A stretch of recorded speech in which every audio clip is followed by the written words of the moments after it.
Dear student, let us start our joint morning math assembly with loud clapping.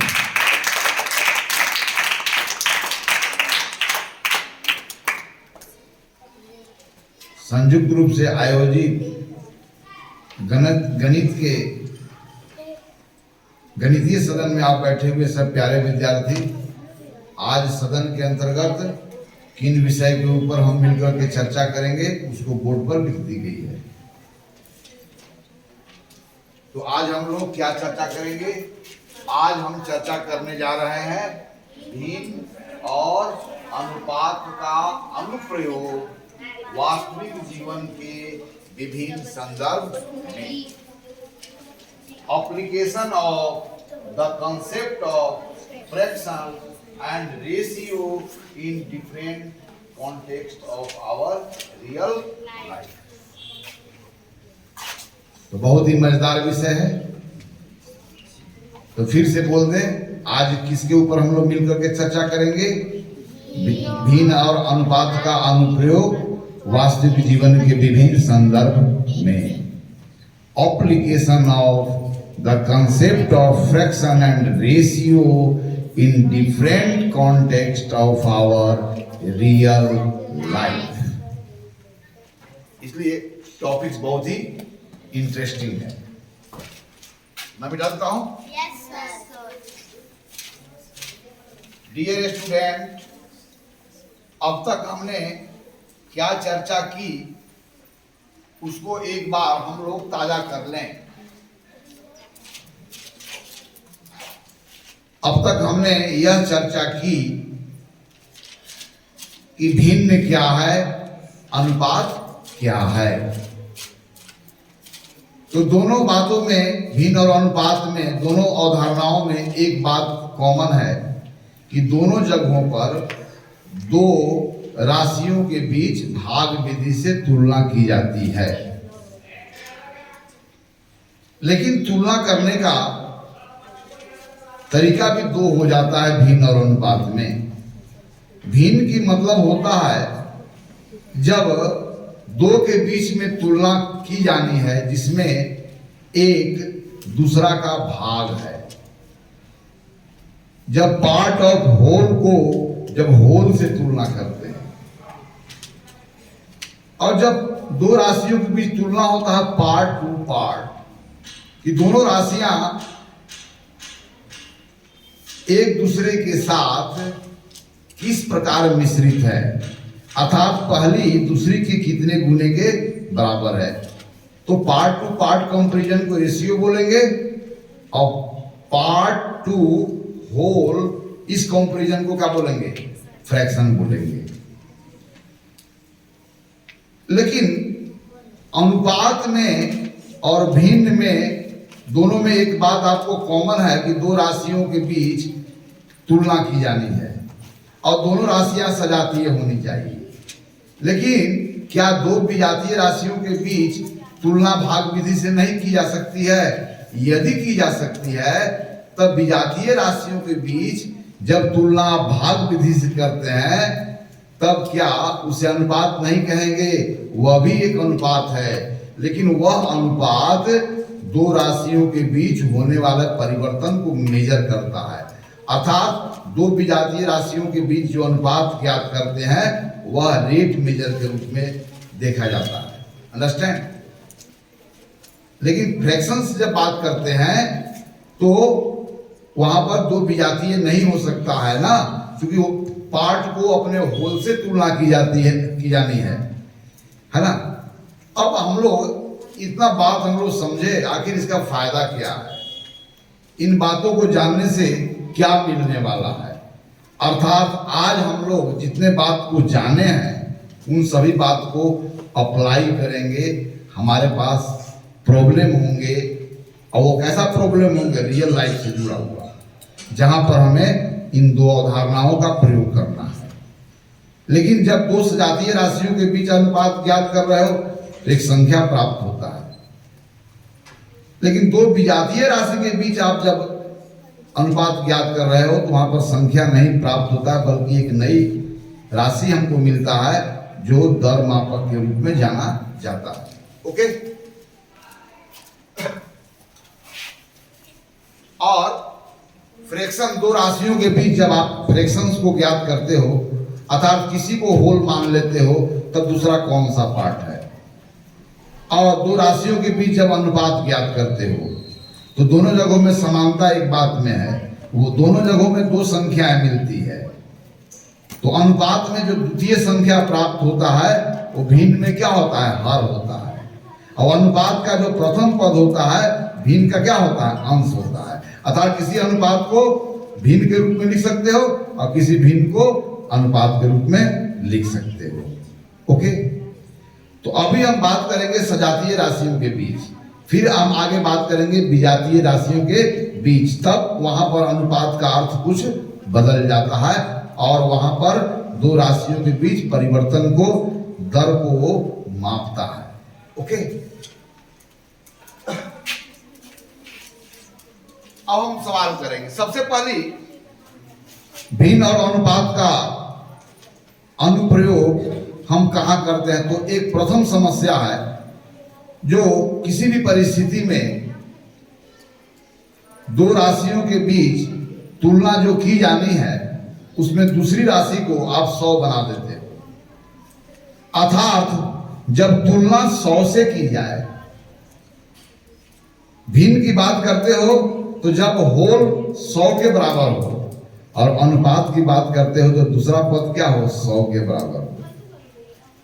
अर्थात वहां पर किसी राशि के प्रतिशत को ज्ञात करना होता है ना। अब हम लोग रियल लाइफ सिचुएशन से जुड़ा हुआ प्रॉब्लम लाते हैं जहां पर आपको प्रतिशत ज्ञात करना है। तो प्रतिशत क्या है, एक भिन्न है। पहले प्रतिशत क्या है, एक भिन्न है। तो भिन्न जब है तो यहां पर देखना है कि तुलना किसको किससे की गई है। तो भिन्न में जो हर आता है वह बताता है कि तुलना हर से की जानी है, और अनुपात में दूसरा पद जो है वह बताता है कि तो तुलना वहां पर दूसरा पद से की जानी है। तो तुलना किससे की जानी है और तुलना किसको की जानी है, यह दो बात को ध्यान रखना है। भिन्न या अनुपात की बात जब आएगी तो सबसे पहले यह ध्यान करना है कि तुलना किसको की जानी है और तुलना किससे की जानी है। ओके। किन बातों को ध्यान करना है कि तुलना किसको की जानी है और तुलना अगर तुलना जिससे भी की जानी है, अनुपात में वह द्वितीय पद बनेगा और भिन्न में क्या बनेगा, वह हर बनेगा। और तुलना जिसको की जानी है वह भिन्न में क्या बनेगा, अंश बनेगा, और अनुपात में क्या बनेगा, प्रथम पद बनेगा। इतना क्लियर हो गया। और तब वहां पर सेकेंड सवाल होगा कि प्रतिशत ज्ञात करें। तो पहले वो भिन्न ज्ञात करेंगे या वह अनुपात ज्ञात करेंगे, और अनुपात और भिन्न में हमेशा कि तुलना किसको की जानी है और तुलना किससे की जानी है। तो वहां पर भिन्न ज्ञात करेंगे और उस भिन्न को या अनुपात को, भिन्न को आप ऐसे समतुल्य भिन्न में बदलेंगे जिससे उसका हर क्या हो जाए, 100 हो जाए। तो समतुल्य भिन्न के बाद आप पूरी तरह समझते हैं किसी भिन्न के आप अनेकों समतुल्य भिन्न लिख सकते हैं, शून्येतर संख्या से गुना करके या शून्येतर संख्या से भाग करके। लेकिन भिन्न की बात होगी तो शून्येतर पूर्णांक से,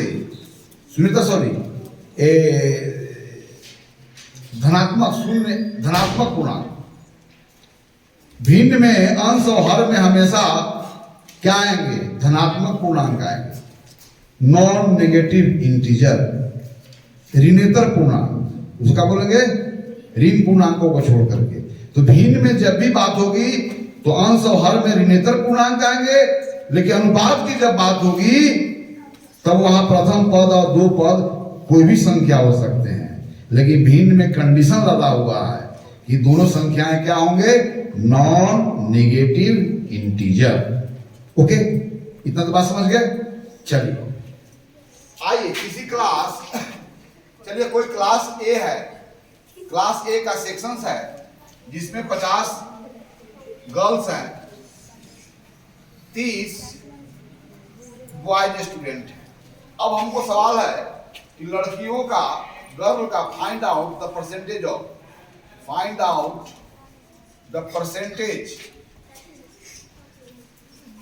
ऑफ गर्ल्स स्टूडेंट, अर्थात लड़कियों का प्रतिशत ज्ञात करें। लड़कियों का क्या ज्ञात करें? अब प्रतिशत क्या है? एक भिन्न है। प्रतिशत क्या है बोलो? एक भिन्न है। और कैसा भिन्न है? जब उसका हर क्या हो? 100। अब लड़कियों का प्रतिशत ज्ञात करें। अब यहां पर कि लड़कियों की तुलना किससे की गई है? तो यानी कि कुल छात्रों का लड़कियां कितने प्रतिशत है? सवाल क्या है बोलो? कुल छात्रों का लड़कियां कितने प्रतिशत है? बोलो ना। तब यहाँ पर इस सवाल का उत्तर प्राप्त करने के लिए कुल छात्रों का लड़की कितना प्रतिशत है, कुल छात्रों का लड़का कितना प्रतिशत है, अर्थात तुलना किसको की जानी है? यहाँ पर लड़कियों को। और किससे तुलना की जानी है? कुल से। अर्थात यहाँ पर गर्ल और टोटल का आप अनुपात ज्ञात करोगे। तो गर्ल और टोटल का अनुपात क्या हो गया बोलो? 50/80। 50/80। Very fine. अब इसको सिंपल फॉर्म में लिखोगे 5:8। अब भिन्न के रूप में क्या लिखोगे? 5/8। अर्थात गर्ल और टोटल का अनुपात क्या है? 5:8। भिन्न में क्या होगा? 5/8। अर्थात गर्ल टोटल का कितना है? 5/8। अब आपको परसेंटेज निकालना है। अर्थात इस अनुपात को आप इस भिन्न को वैसे भिन्नों में तब्दील करनी है जिससे यह हर क्या हो जाए? 100 हो जाए। तो मैं शुरू में सरल उदाहरण देता हूं क्योंकि यहाँ पर फ्रैक्शन नंबर आ जाएंगे। अब इसको 100 बनाने के लिए आप क्या करेंगे?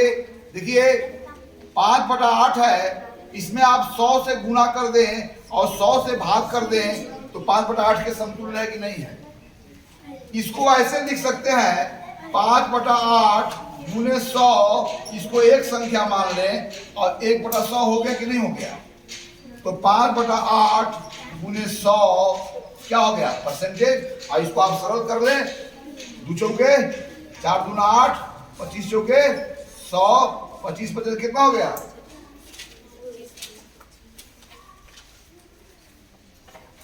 कितना हो बोलो? तो यहाँ पर हम अभी यहाँ पर चूंकि हम ऐसा संख्या को रख दिया कि यहाँ पर फ्रैक्शनल नंबर आ जाएंगे ना, इसलिए मैं उदाहरण में ऐसा संख्या रखता हूँ जिसको 100 में तब्दील करना आपके लिए आसान होगा। वैसे इस प्रश्न का उत्तर क्या हो जाएगा बोलो? कितना है बोलो? कितना हुआ? 25 से 125/2%। इसको बदल सकते हो ना, 2 छक्का 12 और 2 दूना 4 और 2 5 10, यानी लड़कियों का प्रतिशत कितना है? 62.5। तो लड़कियों का प्रतिशत ज्ञात करे। तो लड़कियों का प्रतिशत ज्ञात करना मतलब कि वह एक भिन्न है या अनुपात है। तब लड़कियों का तुलना किससे की गई है? तो लड़कियों की तुलना टोटल से की गई है। अर्थात गर्ल और टोटल का, या जो गर्ल में टोटल से जो भाग दोगे वह 5/8 आएगा।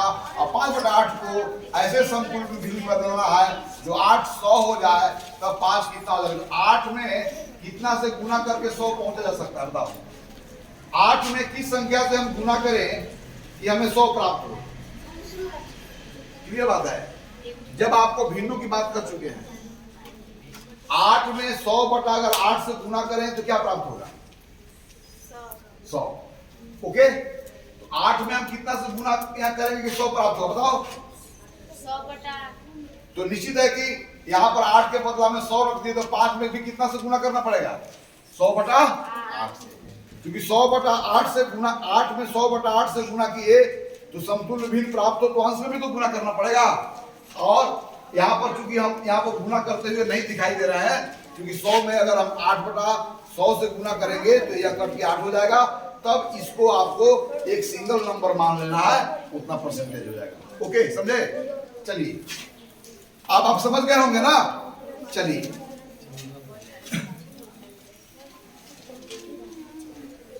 किसी बास्केट में 2 सेब हैं, 3 केला है और 6 अमरूद है। तो बास्केट में सेब का प्रतिशत ज्ञात करें। सेब का प्रतिशत ज्ञात करें।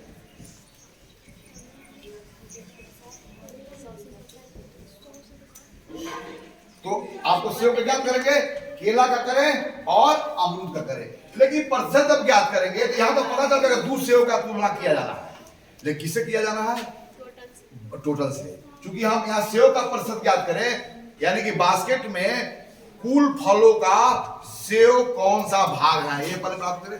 बास्केट में कुल फलों का केला कौन सा भाग है, बास्केट में सेब और कुल का क्या अनुपात है, और फिर उस अनुपात को भिन्न में बदले और उस भिन्न को ऐसे समतुल में भिन्न बदले जिससे हर क्या हो जाए 100 हो जाए। चलिए सेब का प्रतिशत ज्ञात करें। सबसे पहले क्या करना होगा? सेब और किसका अनुपात ज्ञात करना होगा? टोटल। पहले क्या करना होगा? सेब और कुल का अनुपात ज्ञात करना होगा। फिर क्या करना होगा? इस अनुपात को ज्ञात करके हमें इसके संगत भिन्न को प्राप्त करना होगा और हर को 100 बनाना होगा। चलिए कौन बनाएगा? आइए।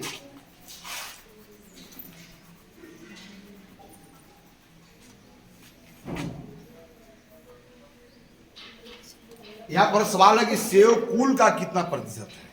क्या सवाल है? सेब कुल का कितना प्रतिशत है?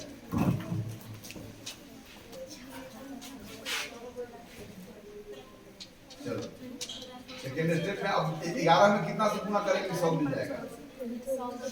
यहाँ पर डायरेक्टली मान लो 100/11 करो। चलो ऊपर भी लिखो, ऊपर भी गुना करो 100/11 से। वहाँ गुना दिखाओ तो हाँ। चलिए इसको कैंसिल करके कहता है हर हो जाएगा 100 लिखो उसी। चलो 200/11 लिखो ना। 11 बटा गुने 1/100 लिखो।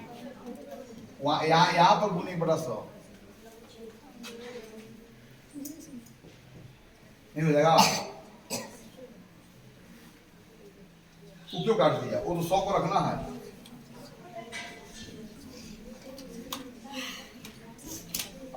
डायरेक्ट 1/100 क्या करोगे? उसके बाद तो ध्यान लिखो, बराबर लिखो।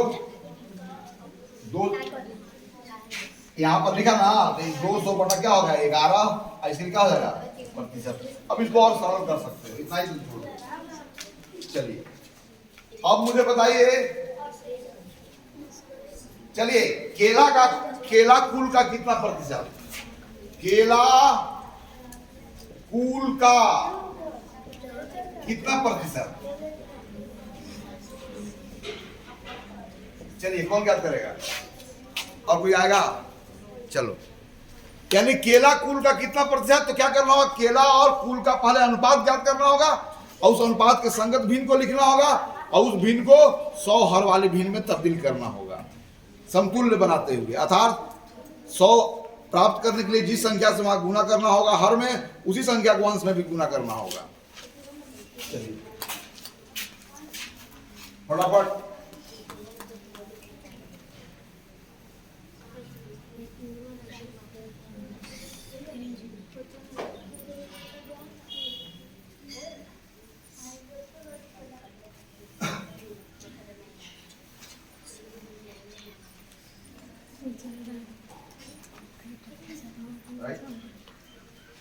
अब 11 को 100 में बदलना है, यानी 11 में कितना गुना करेंगे तो 100 हो जाएगा।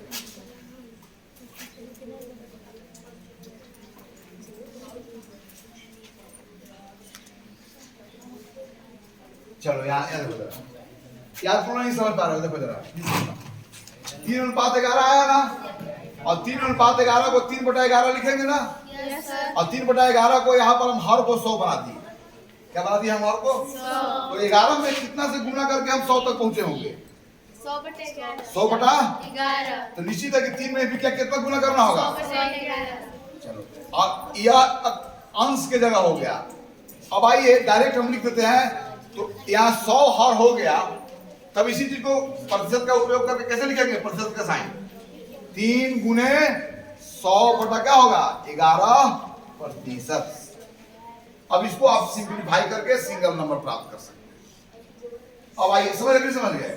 अब मुझे बताइए कि अमरूद कुल का कितना प्रतिशत अमरूद जो है बास्केट में कुल फलों का अमरूद कुल का कितना प्रतिशत है कितना कौन बनाएगा और कोई आ जाओ। चलो यहां पर मैं ऐसा संख्या ले लिया जो फ्रैक्शन मिल रहा है ना क्योंकि यहां पर कोई क्वेश्चन पहले सेट हम नहीं कर रहे हैं। चलो तो लिखोगे कैसे तरीका यही है कि अमरूद और फूल का अनुपात अमरूद अनुपात फूल लिखोगे।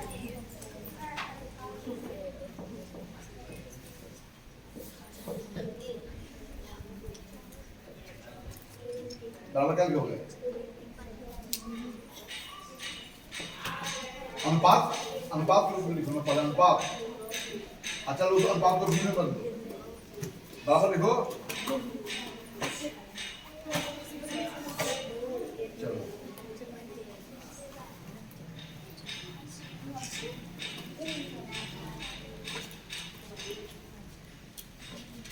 सही है जी।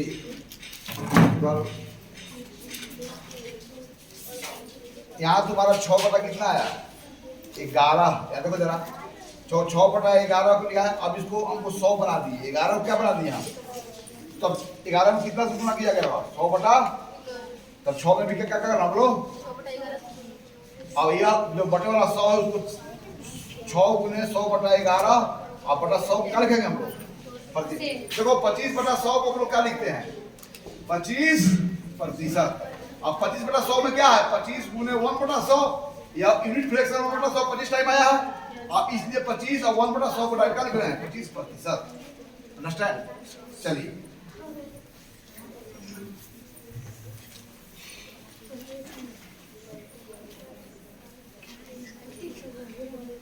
चलो फिर बताओ एक उदाहरण और लेते हैं। कोई समूह ए है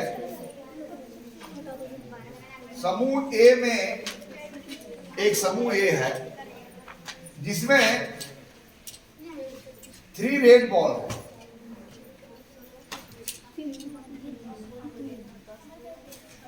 4 रेड बॉल है 5 जो है सो ब्लू बॉल है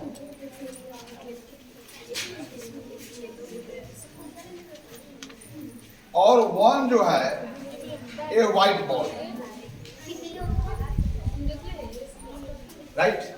यहां पर 4 रेड बॉल है 5 ब्लू बॉल है 1 व्हाइट बॉल है।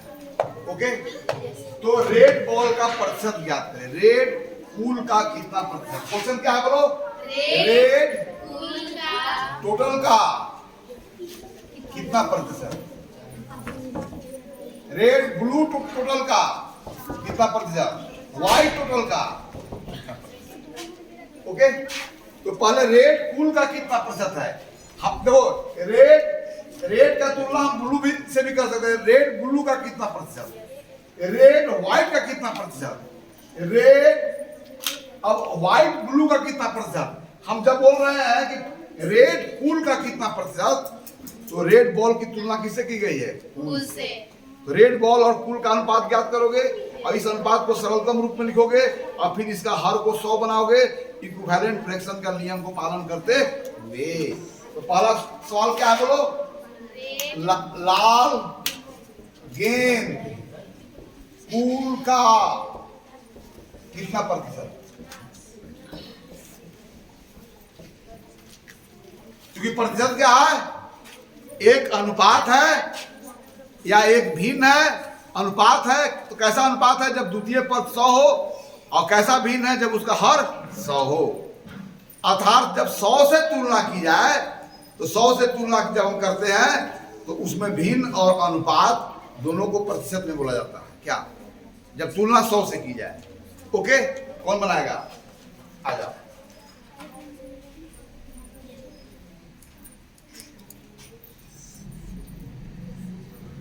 आप तो पहले स्टेटमेंट तो लिखो, किसका अनुपात ज्ञात कर रही हो? किसका अनुपात ज्ञात कर रही हो? लाल को तुलना किया जाना है, किससे किया जाना है? यानी कि अनुपात में प्रथम पद क्या होगा? लाल, और द्वितीय पद क्या होगा? कुल। अगर भिन्न के रूप में लिखते हैं तो अंश क्या होगा? लाल गेंदों की संख्या, और हर क्या होगा? कुल गेंदों की संख्या।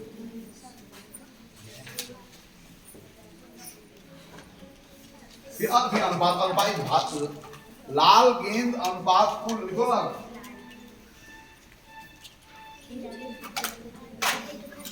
कुल टोटल से कुल गेंद। यानी कि लाल को अगर कुल को अगर होल मान लिया जाए तो लाल उसका कौन सा भाग है? भिन्न के रूप में देखे, यानी कुल को अगर होल मान लिया जाए तब लाल को होल से तुलना की गई है, तो लाल होल का कौन सा भाग है? तो फ्रैक्शन आप लिखेंगे और उस फ्रैक्शंस को हर को आप 100 में तब्दील करेंगे, है ना।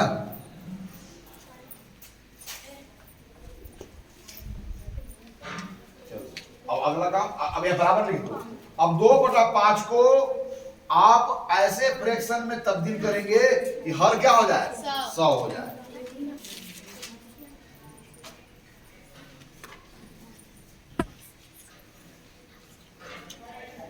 क्या लिख दिए? 100 हो गया। अब 2/5, 5 के तुलना में 2, संपूर्ण जब 5 भागों में बांटा है तो 2 पार्ट आपके पास है। आपके पास 2 कैसे बराबर बराबर टुकड़े हैं? जब वैसे 5 टुकड़ों से वह होल बनता है।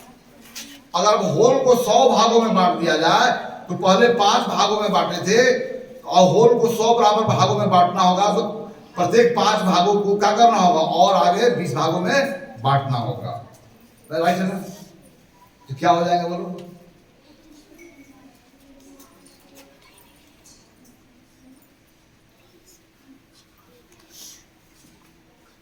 Right, verify, right.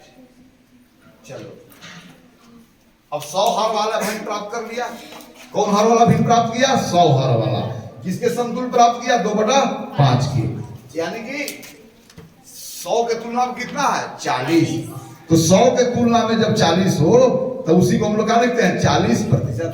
अब प्रतिशत की भाषा में लिख दो, प्रतिशत का साइन लगाओ। वेरीफाई, बहुत अच्छा।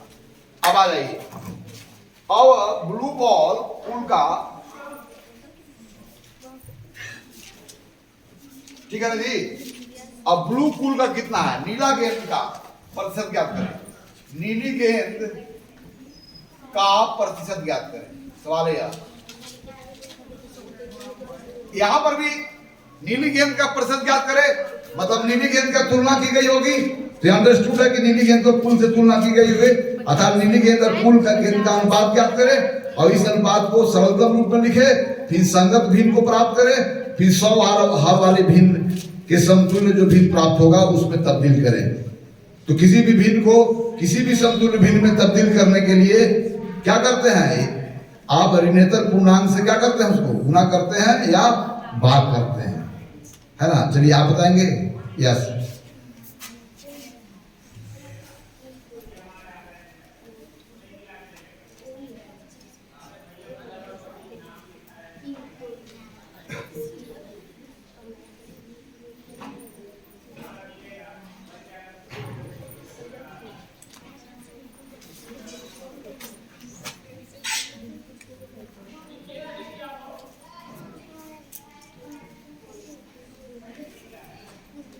वही क्यों नहीं? तो सेकेंड तारीख, अरे 1/2 के समतुल्य लिखने जा रहा है, 1/2 लिखो,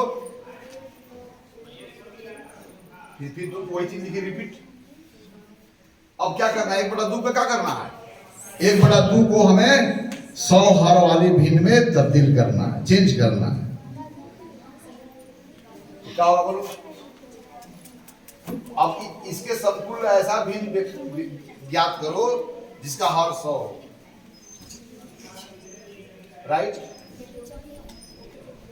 राइट। अब 100 हर वाली भिन्न प्राप्त हो गया ना, अब सीधे प्रतिशत में वेरीफाई। कितना हो गया? वेरीफाई। तो अनुपात और भिन्न ज्ञात करते समय सावधानी किन बातों में बरतनी है? भिन्न ज्ञात करते समय आपको पता करना है कि होल किसको माना गया है और तुलना होल से की गई है, अर्थात हर के स्थान पर होल आएगा। अनुपात जब ज्ञात कर रहे हैं तब यहाँ पर भी जरूरी है कि तुलना किससे की गई है, और जिससे तुलना किया गया वो अनुपात का द्वितीय पद बनेगा, और जिसका तुलना किया जाना है वो अनुपात का प्रथम पद बनेगा। भिन्न में जिससे तुलना किया जा रहा है वो भिन्न का हर बनेगा, और जिसको तुलना की जानी है वह भिन्न का अंश बनेगा। ओके, चलिए आप मार्केट में जाते हैं तो आप, या मार्केट जब होती है, बाजार होती है, तो अलग अलग चीजों का रेट है मालूम। तो हम अभी रेट की बात नहीं कर रहे हैं। तो कोई व्यापारी जब बाजार में जाता है, कोई व्यापारी जब व्यापार करता है तो उसे दो परिस्थितियों को सामना करना पड़ता है, या तो उसे हानि होती है या तो उसे लाभ होता है। हानि कब होती है और लाभ कब होता है, तो इसको आप पहले जान ले कि कोई भी व्यापारी लाभ के नियत से ही व्यापार करता है।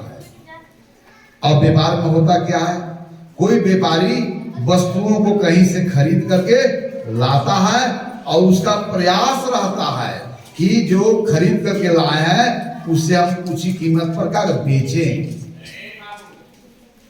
तो ऊंची कीमत पर बेचने पर उसे कुछ ना कुछ लाभ होता है। तो लाभ क्या माना जाएगा, और उससे जो नीची कीमत पर बेचा तो उसे हानि हुआ।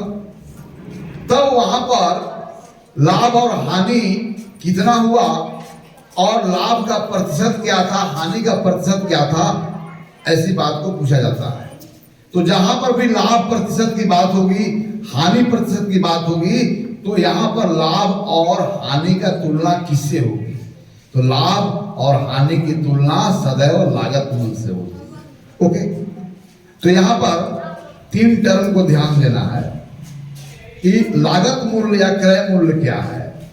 तो वह मूल्य जिस पर वस्तु खरीदी जाती है। अब विक्रय मूल्य क्या है? वह मूल्य जिस पर वस्तु बेची जाती है। तो लाभ कब होता है? यदि विक्रय मूल्य क्रय मूल्य से बड़ा है तो वहां पर लाभ होगा, और क्रय मूल्य विक्रय मूल्य से छोटा है तो वहां पर हानि होगा। लेकिन हानि प्रतिशत ज्ञात करना है, लाभ प्रतिशत ज्ञात करना है, तो दोनों जगहों पर हानि और लाभ का तुलना किससे होगा? क्रय मूल्य से, लागत मूल्य से। और तब उस अनुपात को 100 हर वाली भिन्न में तब्दील करना है, या अर्थात जब लागत मूल्य 100 हो जाए तो उसके संगत कितना लाभ होगा, उसी को प्रतिशत लाभ बोलते हैं। ओके, चलिए मैं उदाहरण रख रहा हूं। एक व्यापारी ने, कोई ट्रेडर है, और कोई ट्रेडर मार्केट में जाता है और एक टीवी को वह 400 रुपए में क्या करता है? खरीदता है। 400 रुपए में क्या करता है बोलो? खरीदता है। और उसे 500 रुपए में क्या करता है बोलो? बेचता है। तो अर्थात टीवी का क्रय मूल्य कितना है? क्रय मूल्य के मतलब वह मूल्य जिस पर वस्तु को खरीदी जाती है। 400 कितना है बोलो? 400। और विक्रय मूल्य के मतलब वह मूल्य जिस पर वस्तु को बेची गई हो। कितना है बोलो? 500। अब इस व्यापार में क्या उस व्यापारी को लाभ हुआ कि हानि हुआ? 400 रुपए में खरीद कर लाया, 500 रुपए में बेच दिया, तो लाभ हुआ कि हानि हुआ? तब यहाँ लाभ क्यों हुआ? क्योंकि विक्रय मूल्य क्या है? क्रय मूल्य से क्या है? लेकिन विक्रय मूल्य अगर क्रय मूल्य से छोटा हो तो यहाँ पर क्या होगी? हानि। और विक्रय मूल्य क्रय मूल्य से बड़ा हो तो क्या होगी? लाभ। ओके, चलिए अब यहाँ पर ज्ञात करना है कि यहाँ पर जो चूंकि पूंजी लगाया था 400, तो लाभ और हानि की तुलना लगाई गई पूंजी पर ही होगी। तो लाभ और हानि की तुलना किससे होती है? क्रय मूल्य से। किससे होती है? क्रय मूल्य से। चलिए, तो यहाँ पर आप लाभ ज्ञात कर सकते हैं कितना का लाभ हुआ, यहाँ लाभ कितना बोलो। 100 तो लाभ के लिए क्या करेंगे, विक्रय मूल्य और क्रय मूल्य का जो अंतर होगा वह क्या हो जाएगा, लाभ हो जाएगा। That is 500 minus 400, that is कितना हो गया 100। लेकिन लाभ कब होगा, जब विक्रय मूल्य क्रय मूल्य से क्या हो, बड़ा हो। यानी कि जितनी कीमत पर खरीदी गई थी उसे उसी कीमत पर जब बेची जाए तो व्यापारी को तो लाभ हुआ, लेकिन जिस कीमत पर खरीदी गई थी उसे भी कम कीमत पर क्या हुआ, बेची जाए तो क्या होगी, तो यहाँ पर लाभ ज्ञात कर लिए। अब हमें ज्ञात करना है कि लाभ प्रतिशत ज्ञात करें। यानी कि लाभ प्रतिशत है, यानी कि एक तरह का भिन्न है, तब लाभ का तुलना किससे करेंगे हम लोग, लाभ का तुलना किससे करेंगे हम लोग, और हानि का भी तुलना किससे होगा, यस। तो लाभ और क्रय मूल्य का अनुपात कितना हो गया बताओ, 100 अनुपात कितना हो गया, 400 और सरलतल रूप में क्या होगा, एक अनुपात क्या हो गया 4। भिन्न में क्या होगा 1/4, और 4 को 100 में बदला है तो 25 से गुना करेंगे, यहाँ भी 25 से करेंगे तो उधर क्या 25/100, दैट इज क्या होगा 25। यानी कि इस व्यापार में कितना लाभ हुआ, 25% है ना। तो अब हम सवाल करने जा रहे हैं, तो लाभ कब होगा बोलो, जब विक्रय मूल्य क्या हो, क्रय मूल्य से बड़ा हो तो यहाँ पर क्या होगा, लाभ होगा, और जब विक्रय मूल्य क्रय मूल्य से छोटा हो तो क्या होगा, हानि। लेकिन दोनों जगह लाभ और हानि क्या है, क्रय मूल्य और विक्रय मूल्य का अंतर है। लाभ और हानि क्या है, लाभ और हानि क्या है, क्रय मूल्य और विक्रय मूल्य का अंतर है। लाभ कब होता है, जब विक्रय मूल्य क्रय मूल्य से ज्यादा है। हानि कब होगी, जब विक्रय मूल्य क्रय मूल्य से कम है। अब ऐसा परिस्थिति में आपको तो उस व्यापार में कितना प्रतिशत की हानि हुई, कितना प्रतिशत की लाभ हुई, अर्थात वहां पर क्रय मूल्य को जब 100 बना दिया जाए तो उसके संगत आपका लाभ जो होगा वो प्रतिशत लाभ कहलाएगा। बात समझ गए ना, क्लियर। चलिए, कोई व्यापारी ने 75 रुपया में, कोई व्यापारी ने 75 रुपया में एक कलम को खरीदा। क्या किया बोलो, 75 रुपया में क्या हुआ, कलम को खरीदा, और 80 रुपया में उसे क्या कर दिया, बेच लिया। चलिए, तब यहाँ पर हानि होगी कि लाभ, हानि होगी कि लाभ, चलो जो भी होगी, अगर हानि होगी तो प्रतिशत हानि ज्ञात करे, लाभ होगी तो प्रतिशत लाभ ज्ञात करे। इस व्यापार में क्या हुआ कौन बताएगा। तो first you have to describe कि किस उस वस्तु को कितना में खरीदी गई, क्रय मूल्य को बताना है। प्रतिशत लाभ और हानि तक जानने के लिए आपको सबसे पहले यह जानना है कि वहां पर वास्तविक कितनी लाभ हुई है, वास्तविक कितनी हानि हुई है, और वास्तविक हानि और लाभ को वास्तविक क्रय मूल्य से तुलना करेंगे और यहाँ पर भिन्न को प्राप्त करेंगे, फिर 100 वाले हर में तब्दील करेंगे तो प्रतिशत लाभ या प्रतिशत हानि होगा।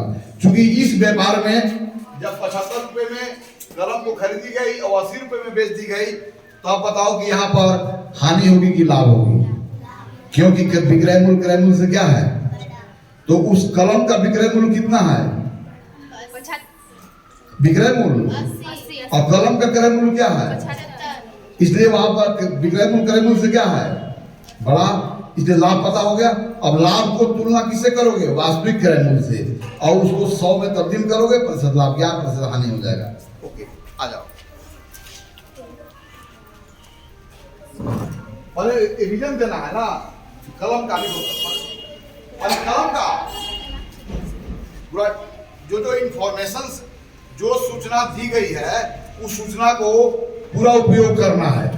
तो सूचना क्या दी गई है, कलम का विक्रय मूल्य पता है, क्रय मूल्य भी पता है ना, तो दोनों चीज पता है तो उसको लिखो।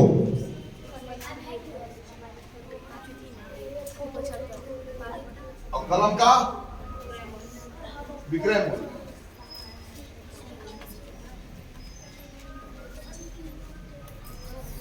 अब लिखोगे चूंकि since selling price is greater than cost price, विक्रय मूल्य को अंग्रेजी में बोलते हैं सेलिंग प्राइस और क्रय मूल्य को बोलते हैं कॉस्ट प्राइस।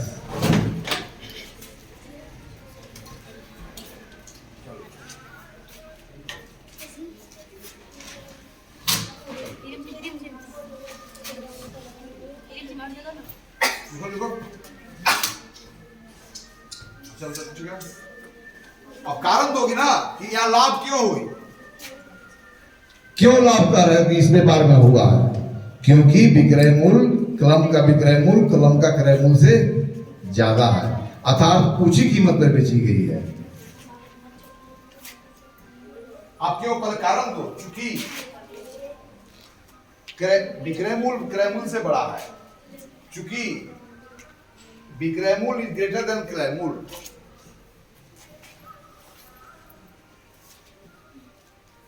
ग्रेटर देन, हाँ, क्योंकि विक्रय मूल्य क्रय मूल्य से ज्यादा है, इस कारण इस व्यापार में लाभ हुई।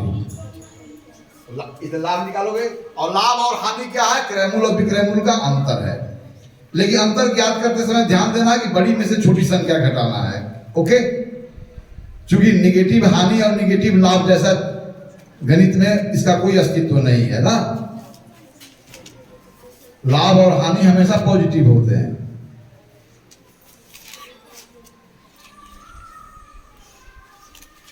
चलो अब क्या करना है, थर्ड स्टेप, क्योंकि प्रतिशत लाभ ज्ञात करना है, अर्थात लाभ की तुलना किससे की जानी है, लाभ का तुलना किससे किया जाता है, बोलो, और हानि का भी तुलना किससे होता है, इसलिए वास्तविक लाभ या तो वास्तविक लाभ है ना, तो वास्तविक लाभ और वास्तविक लागत मूल्य का अनुपात ज्ञात करो। वास्तव में जब प्रतिशत में व्यक्त करते हो तो प्रतिशत में जो व्यक्त होता है 100 के तुलना में वह चीज होती है, लेकिन वह वास्तविक आंकड़ा नहीं होता है, सिर्फ तुलना है। कहीं भी तुमको तुलना जिसे किया गया प्रारंभ में 100 नहीं दिया हुआ है, 100 में उसे तब्दील करते हो, यानी कि यहाँ पर वास्तविक लाभ और वास्तविक क्रय मूल्य का अनुपात तुम ज्ञात कर रहे हो। और तब वहां पर 100 में अगर बदल जाए उसकी हर, तो संगत अंश क्या होंगे, सिर्फ इसी को तो कहते हो प्रतिशत।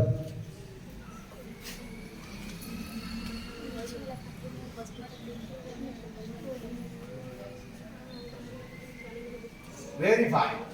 तो इस व्यापार में व्यापारी को कितना लाभ हुआ, 20%। चलिए अब सेकंड सवाल,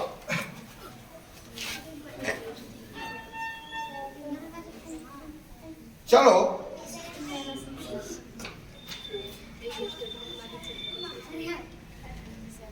मान लो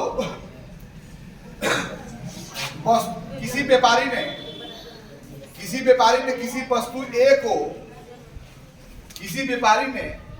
किसी वस्तु ए को 500 रुपए में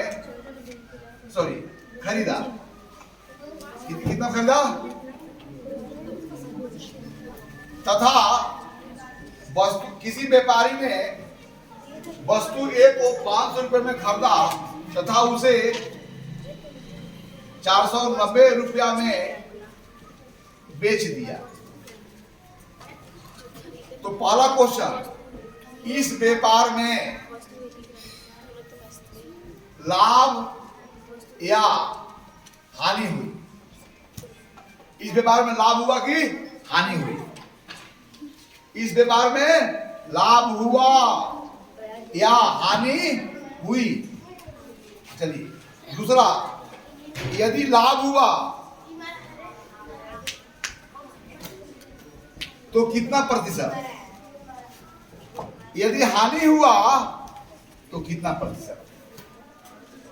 किसी व्यापारी ने कोई वस्तु ये है जिसको 500 रुपया में खरीदा, लेकिन उसका सोच यही था कि मैं ऊंची कीमत पर बेचूं, लेकिन मार्केट में अचानक ऐसी परिस्थितियां आ गई, कोई दंगा हो गया या कोई अचानक वस्तु का मूल्य में गिर गया, कोई कारण बना जिसके कारण उसे निम्न कीमत पर बेचने पर वह मजबूर हुआ। तब बताना है कि इस व्यापार में व्यापारी को लाभ हुआ या हानि हुआ। यदि लाभ हुआ तो क्यों लाभ हुआ, और हानि हुआ तो क्यों हानि बता रहे हैं। तो हानि तब होता है जब विक्रय मूल्य क्रय मूल्य से छोटा हो, और लाभ तब होता है जब विक्रय मूल्य क्रय मूल्य से। तब यहाँ पर हानि हुई, तब कितना हानि हुई, लाभ हुआ तो कितना लाभ हुआ। अगर कितना लाभ माने वास्तविक लाभ आपको मालूम हो, अगर चल गया तो प्रतिशत लाभ ज्ञात करना है, अर्थात वास्तविक लाभ को वास्तविक क्रय मूल्य से तुलना करना है अनुपातिक रूप में, और फिर वहां पर 100 हर में बदल देना है या 100 द्वितीय पद में बदल देना है। इतना ही तो काम करना है। चलिए कौन बताएगा, तुम ही बताओगे और कोई देखो जरा। पहले तो क्या लिखना है कि उस वस्तु ए का क्रय मूल्य क्या है, वस्तु ए का विक्रय मूल्य क्या है, जरा लिखो। तुम लोग में से कोई नहीं आएगा और कोई और तुम लोग में से पहले साफ करो इंफॉर्मेशन, दोनों क्वेश्चन मिटाओ। तो पहले क्या पता करेंगे कि उसका क्रय मूल्य कितना, वस्तु का क्रय मूल्य ना, वस्तु ए का क्रय मूल्य कितना है और वस्तु ए का विक्रय मूल्य कितना है। फिर पता करना है कि विक्रय मूल्य क्रय मूल्य से बड़ा है कि छोटा है। यदि बड़ा है तो लाभ हुआ, छोटा है तो हानि हुई। तब लाभ और हानि के लिए क्या करते हैं, क्रय मूल्य और विक्रय मूल्य का अंतर ज्ञात करते हैं। क्या क्रय मूल्य अगर विक्रय मूल्य से बड़ा होगा तो क्रय मूल्य में से विक्रय मूल्य घटाओगे, विक्रय मूल्य क्रय मूल्य से बड़ा होगा तो विक्रय मूल्य में क्रय मूल्य को घटाओगे। लेकिन जब विक्रय मूल्य में क्रय मूल्य को घटाओगे तो वहां पर जो अंतर प्राप्त होगा वह लाभ होगा, और क्रय मूल्य में जब विक्रय मूल्य को घटाओगे तो वहां पर जो अंतर प्राप्त होगा क्या होगा, हानि। लेकिन हानि और लाभ जो है सो हमेशा पॉजिटिव होते हैं। नेगेटिव प्रॉफिट या नेगेटिव लॉस का कोई एग्जिस्ट नहीं करता है गणित में, है ना। चलो अब क्या देख रहे हो, कौन बड़ा है, विक्रय मूल्य बड़ा है, वस्तु का क्रय मूल्य बड़ा है। हाँ, विक्रय मूल्य बड़ा है। हाँ तो लिखो, चूंकि क्रय मूल्य बड़ा है विक्रय मूल्य से, इसलिए इस व्यापार में क्या हुई, हाँ इसलिए इस व्यापार में अब कितना हानि हुई फिर पता करेंगे। चूंकि क्या है, तो दोनों मूल्यों में कौन बड़ा है, क्रय मूल्य बड़ा है। तो लिखो क्रय मूल्य बड़ा है। अब क्रय मूल्य को संक्षेप में आप सीपी लिख सकते हो, सीपी बीच में डॉट, और विक्रय मूल्य के लिए एसपी बीच में डॉट, दोनों लेटर बड़े होने चाहिए। क्या कौन सा साइन मिलेगी,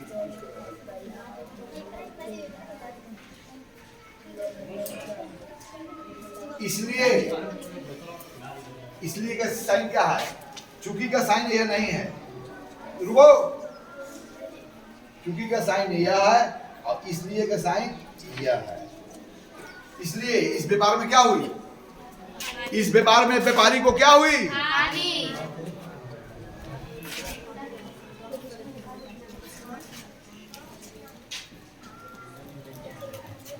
हानि। अब कितना हानि हुई, अब हानि को याद ज्ञात करने के लिए किसमें, विक्रय मूल्य में क्रय मूल्य को घटाओ, क्रय मूल्य में विक्रय मूल्य को। हमेशा बड़ा में से छोटा घटाया जाता है, यहाँ बड़ा कौन है, क्रय मूल्य।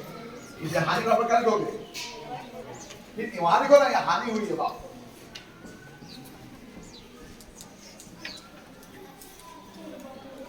तो हानि बराबर क्या होता है, लिखो पर हानि में तुम क्या कर रहे हो, क्रय मूल्य में से विक्रय मूल्य घटा रहे हो।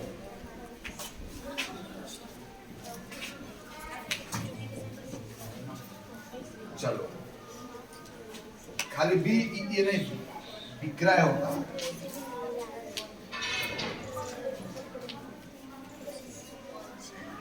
यहाँ बराबर का साइन का प्रयोग करते जाओ,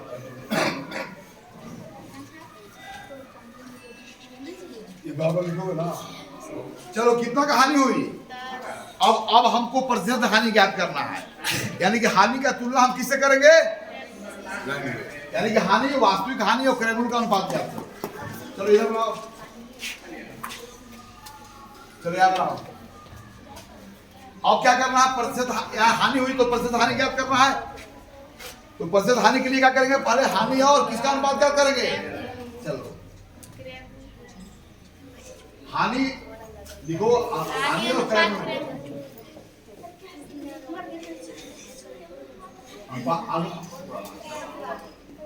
क्रय मूल्य, ये दो राशियों का अनुपात ज्ञात करना है। कौन कौन राशि का अनुपात ज्ञात करना है, हानि और क्रय मूल्य का, यानी ये हानि क्रय मूल्य का कितना गुना है।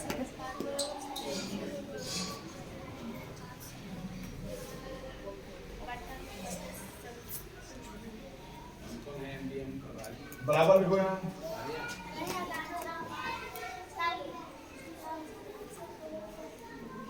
चलो अब कितना हुआ, एक बता, अब इसको बंद करो।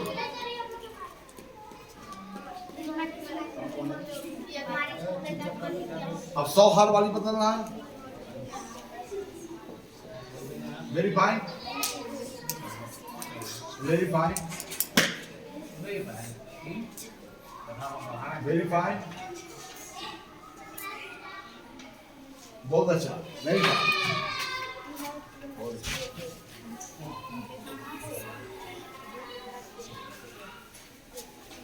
चलो, अब यानी कि व्यापार में भी हमें प्रतिशत अनुपात या प्रतिशत भिन्न का उपयोग करना पड़ता है ना। चलिए मान लेते हैं कलम का कोई पैकेट है, किसी व्यापारी ने कलम का कोई पैकेट लिया जिसका कीमत कितना था 30 रुपया, 40 रुपया। कलम के पैकेट को कितना में खरीदा गया? 40 रुपया में खरीदा गया तथा उसे 50 रुपया में बेच दिया गया। तो यहाँ क्या हुआ? लाभ हुआ या हानि हुआ? यदि लाभ हुआ तो कितना प्रतिशत हुआ, हानि हुआ तो कितना प्रतिशत हुआ? कौन बनाएगा? कलम के पैकेट को 40 रुपया में खरीदा गया तथा उसे 50 रुपया में बेच दिया गया। तो इस व्यापार में लाभ हुआ कि हानि हुआ? यदि लाभ हुआ तो कितना लाभ हुआ, हानि हुआ तो कितना हानि हुआ, यदि और लाभ हुआ तो कितना लाभ हुआ और कितना प्रतिशत लाभ हुआ। लाभ और लाभ प्रतिशत दोनों ज्ञात करना है। हानि यदि हुई होगी तो हानि और हानि प्रतिशत दोनों ज्ञात करना है। कौन बनाएगा? कोई और आएगा? चलो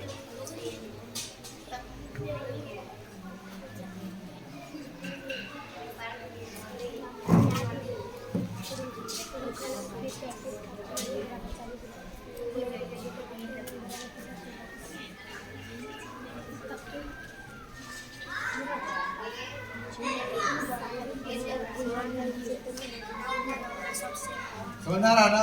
गुड।